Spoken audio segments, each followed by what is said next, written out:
Você já permaneceu mais tempo em um trabalho em que te fazia mal porque precisava daquele salário? Já deixou de encerrar um relacionamento porque não sabia como se sustentar sozinha? Já sentiu culpa ao gastar dinheiro consigo mesmo? Já teve medo de não conseguir dar conta da própria vida sem ajuda? Eu sou Camila Rodrigues, psicóloga clínica, especializada em terapia cognitivo-comportamental. E esse é o Em Voz Baixa. Se você respondeu sim para alguma dessas perguntas, você não está sozinho. Durante muito tempo, as mulheres foram ensinadas a depender primeiramente do pai, depois do marido, depois de alguém que pudesse oferecer proteção e estabilidade. E mesmo que a sociedade tenha mudado e muito, alguma dessas mensagens continua sendo transmitida de forma silenciosa. Muitas mulheres crescem ouvindo: tenha sua profissão, mas encontre alguém que cuide de você. Tenha os seus sonhos, mas não seja independente demais. Construa sua vida, mas não assustem os homens. Percebe a contradição? A mulher, ela é incentivada a crescer, mas nem sempre é incentivada a se tornar verdadeiramente autônoma. E é isso que cria conflitos internos profundos, porque existe uma parte dela que deseja liberdade, mas a outra parte sente medo das responsabilidades que acompanham essa liberdade. A independência financeira não envolve apenas o dinheiro, ela envolve a identidade, a confiança, envolve a sensação de que você é capaz de sustentar a sua própria vida. E quando essa crença não existe, surge algo muito mais profundo, a sensação de aprisionamento, mesmo quando as grades não são visíveis. Existe uma frase que eu escuto frequentemente no consultório: eu sei que não estou feliz, mas eu não posso sair dessa situação. Às vezes a situação é um relacionamento, é um trabalho, é uma dinâmica familiar, mas a justificativa costuma ser a mesma: eu não tenho condições. E é aqui que precisamos refletir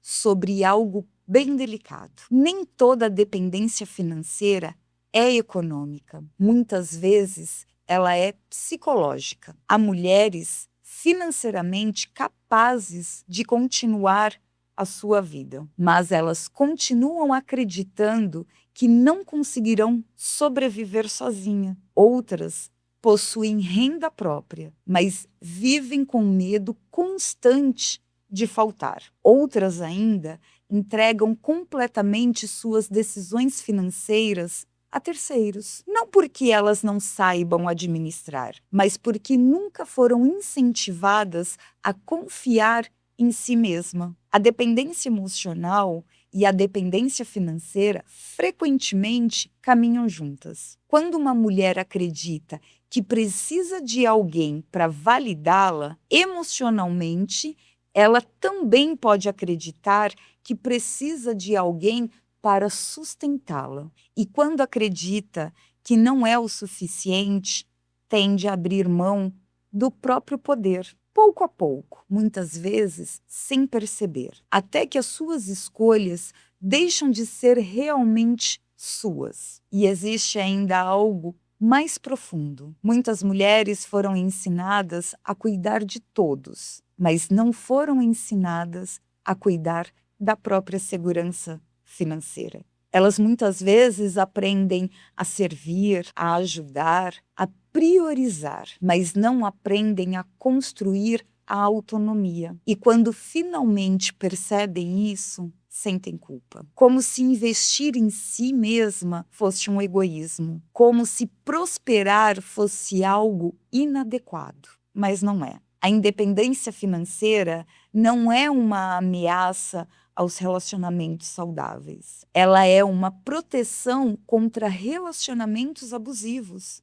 Não é uma ameaça ao amor, é uma proteção contra a submissão, a uma rejeição ao apoio. a possibilidade de escolher e permanecer a não ser obrigada a permanecer. Essa diferença é o que faz tudo mudar de sentido, porque a liberdade não é fazer tudo sozinha.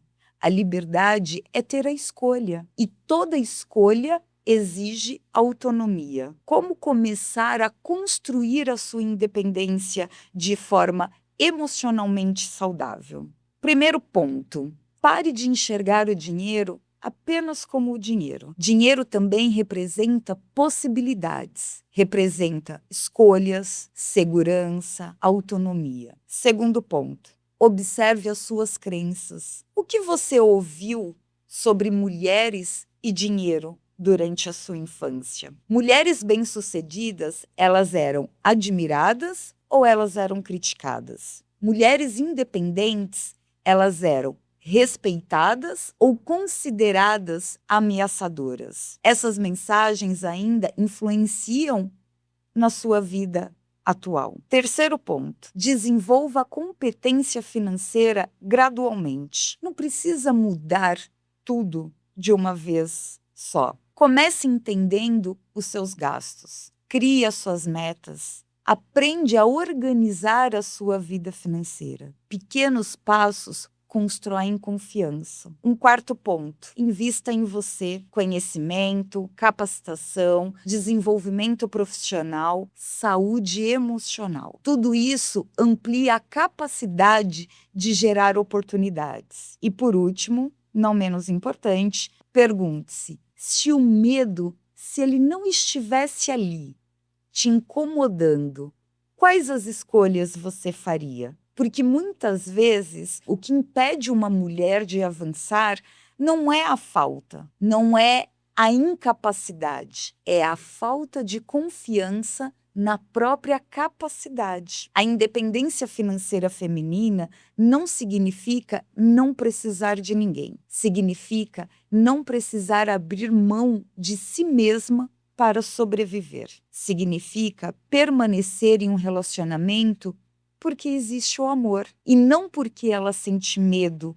de não conseguir sozinha. Significa trabalhar por propósito e não apenas por necessidade. Significa saber que se um dia a vida mudar de rumo, você terá recursos internos e externos para poder seguir em frente. Porque a verdadeira liberdade não acontece quando você só acumula o dinheiro. Ela acontece quando você percebe que conduzir a sua própria vida e talvez seja uma das melhores maneiras mais profundas dessa independência. E a mulher, quando ela conquista tudo isso de uma maneira muito livre, ela tem o ganho da sua própria escolha. E se esse episódio faz sentido para você, curte e compartilha.